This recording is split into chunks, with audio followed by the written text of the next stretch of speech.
գրեթե 3.5 տասնամյակ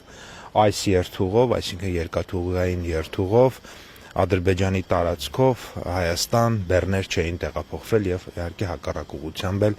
չեն գնացել եւ այդ առումով այսօր պատմական օր է ռուսական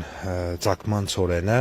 Ադրբեջանի այնուհետև Վրաստանի տարածքով եկավ Հայաստանի Հանրապետություն առաջիկա օրերին սպասում ենք նաեւ Ղազախական ծագման ցորենը, որը այս պահին Ադրբեջանի տարածքում է եւ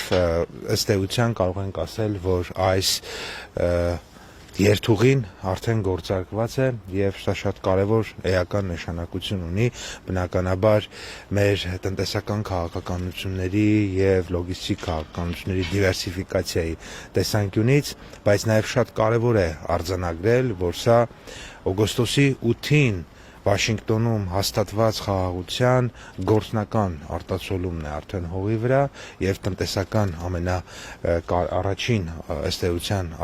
արդյունքներից մեկը եւ բնականաբար մենք հույս ունենք, որ այս process-ը զարգացում կապրի